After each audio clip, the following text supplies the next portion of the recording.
time with another opportunity. Anytime I find opportunity, I just feel like sharing so that it's going to help few people. At least it's better. So today I'm going to share about the Dublin City University Business School PhD scholarship for 2024-2025 academic year. So if you are looking forward to get an opportunity to study on scholarship, and if you are a business student, then this is for you. Once you have your first degree, your master's, you just have to go ahead and then apply for this, so you can get your PhD in Ireland. Dublin is one of the cities in Ireland. So, and Ireland speaks English, so you don't have any problem. Their immigration issues are also not difficult. You can easily get permanent residence or even citizenship after spending some years there. But you just have to do your research well. But it's there, it's possible. But I don't know the number of years and the terms and the conditions on that. But today I'm here to share on this particular scholarship. So let's see what is there. So the business school in Dublin City invite applicants for a PhD scholarship. And the scholarship is open to applicants who will register in year one of the full-time PhD program in Dublin City University Business School for the period that I said.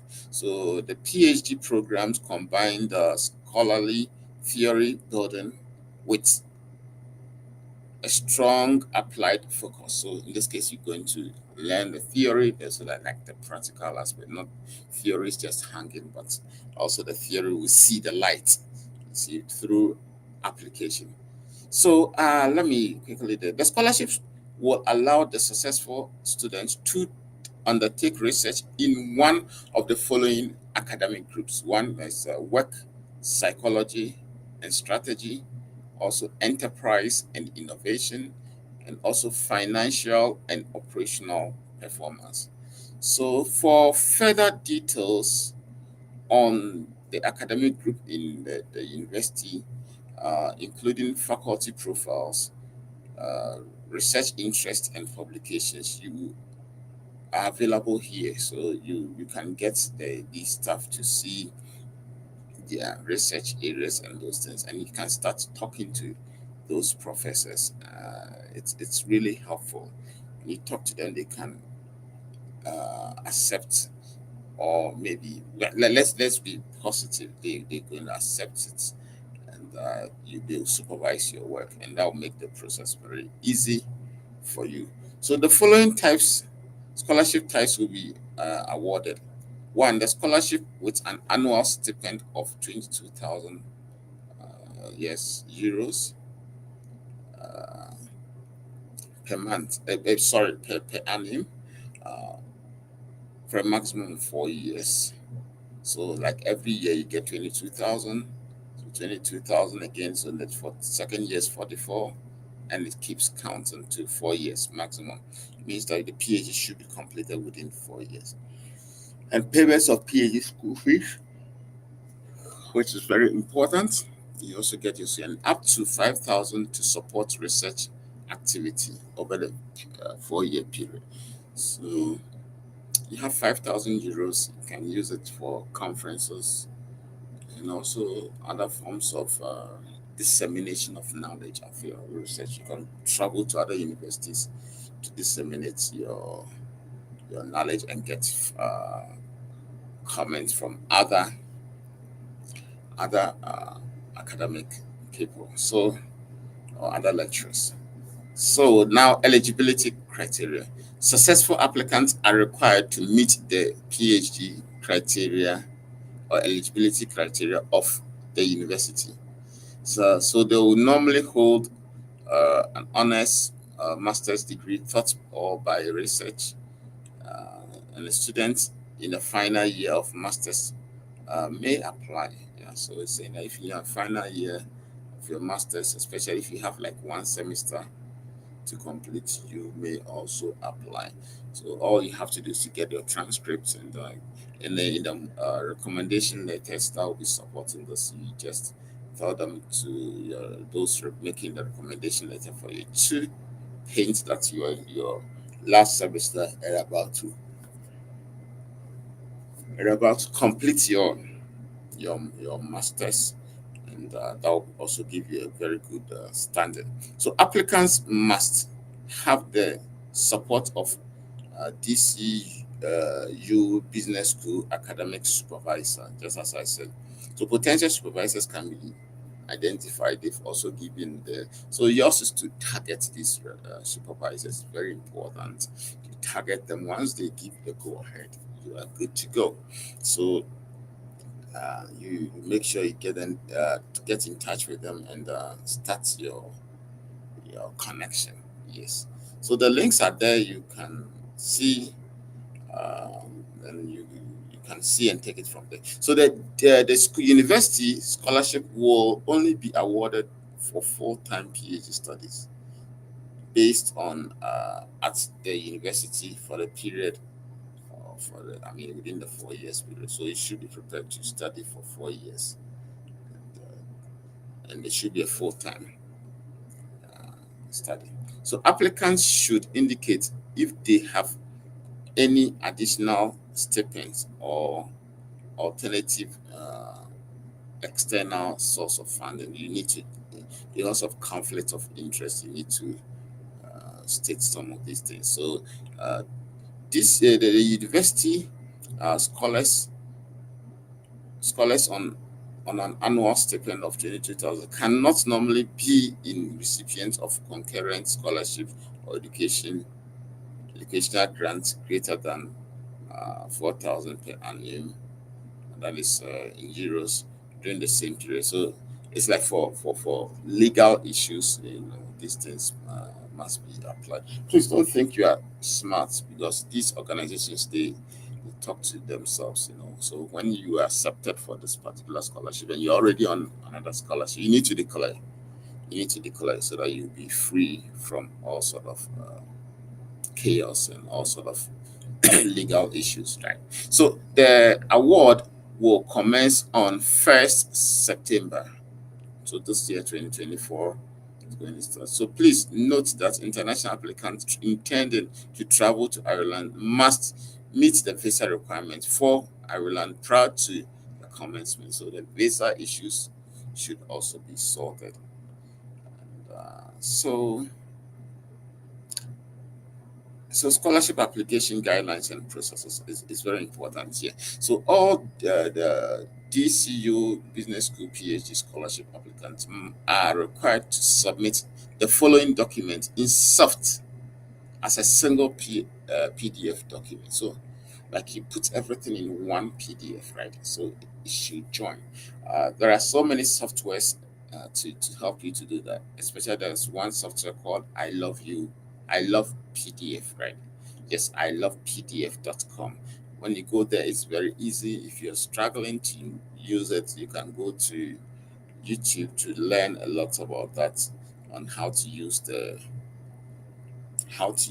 particular software. I love PDF.com. It's one word, I love PDF.com. Small letters, one word, yes. So you get it, and it's going to help you to really put together everything. So where did we get to? I think we looked at the first one. Let me quickly check. Yeah. So applicants, okay, must be the follow. Okay, fine. The forms and the scholarship application. Okay, in single PDF. Okay, fine, everything. So these are the thing. A fully completed 2024-2025 DCU Business School PhD scholarship application form. And the form will be, it's available here. So you will just in PDF form, I think you just have to complete it, and yes, and the scan copies of a full set of original notarized academic transcripts of results for all years of your undergraduate and postgraduate degree, if not completed in this year. Okay, fine. So in this case, you need to get a certified copies of your transcript and your certificate for undergraduate and then the masters. So it's saying that you need also. Uh, so you scan first. Let's go back. You scan those particular certificates and those things, the certified ones, and then you submit. And also, you need your IELTS or Duolingo test result. Duolingo it's online. It's very easy to do, and you can make arrangements and you just do it. But they were quick to put that if applicable. So I don't know on conditions which will make you applicable or not. But however, they've provided something. The application should be submitted as a single PDF file, which has already been said. And I gave you to you. I told you that you should use the I love PDF. Then, or if you know how to use other means to find it's okay. But I'm just suggesting I love PDF.com because it's very easy to use. It's user friendly. Let me put it this way. So that is why I said that. So if you haven't anything, I think you can contact Ruth. Let's see, maybe down there we're going to get people for something like inquiries or something. The person you should write to and those things. So so that is it for English side. I don't know if applicable. What do they mean by that? So two references provided by independent referees who have knowledge of your candidate's academic and professional achievements. Note that these referees should not be the should not be the proposed supervisor. Yes, no, not the supervisor, but your those who have already taught you, right? So you just put in those things. And the applications should be submitted as a single PDF, just already said, to Ruth at this particular email address. So it's there. You can see, you can copy everything and use it. The file name should be your surname first, underscore. Please, these are very important. It's your surname underscore here, first name underscore, then it's DCUBS underscore 2024.pdf. Please make sure your file name is in this order before you even submit it to this group through the email. Late and incompleted, when they see late and they will say that you are not serious, so they will just kick you out. So the next is the DCU Business School Research Officer will acknowledge receipts by email. So you get a receipt email to acknowledge that they've received your email. And applicants who choose to withdraw the application after submission should inform the research officer by email. Please do that. It's also very important because you don't know where you find yourself tomorrow. Yeah, maybe tomorrow you just have to you apply, but later you are not interested in those things, and maybe they've selected you. So you need to declare. Please, it's very important. Declare so that they will know that you are no more part of them. And then yeah, so the next time if you want to come, or maybe in profession wise, you meet them somewhere else, you will not be fined. You will not have problem. You will not have problem. So let me quickly go through again. So this you research officer will acknowledge, okay, fine. Applicants who choose to, yes. Shortlisted applicants will be required and to attend for interview in person or Zoom if necessary. Yeah. So definitely I'm sure it's going to be online. But if you are in Ireland already, then they will tell you to come in person. So award of the scholarship is conditional on acceptance of a place on the PhD program. So now let's look into the important dates and those things. So calls were opened on 7th March 2024, I mean this March, and the applications must be received before 13th May 2024, and interviews will be held during the week of Monday 24th June 2024. So May, June, once they receive quickly, they will be processing them. So the assessments procedure is here. So they'll look into your bibliographical and application information. They said not applicable. Also, they are not going to grade that side. So academic records, okay, fine. So they've broken it down. Prior academic record before joining, your academic record will give you 30%, and your prior relevant business or work experience also be very important, 24, and your publication will give you 6%. That's pretty low, but yeah, I think they are more interested in your prior academic record. If you have coming from business line, then that is very important. Then also a research proposal will be 40. That's quite good. You need to prepare a very good research proposal. And signature is not applicable. So I think that enquiries, yes. So those of you who want to find out, okay, it's the same Ruth. Those who want to find out if English is required or not, and those things, you can write to Ruth using this particular email address, and I'm pretty sure she's going to reply to your email. So they've given some guidelines here, uh, application form, notes, and something on the research proposal. Okay, so the research proposal, this section of the application is worth 40, as I've already said, of the overall assessment. Only projects which are well thought through, innovative, and indicates good potential to make a substantial contribution to knowledge will be supported.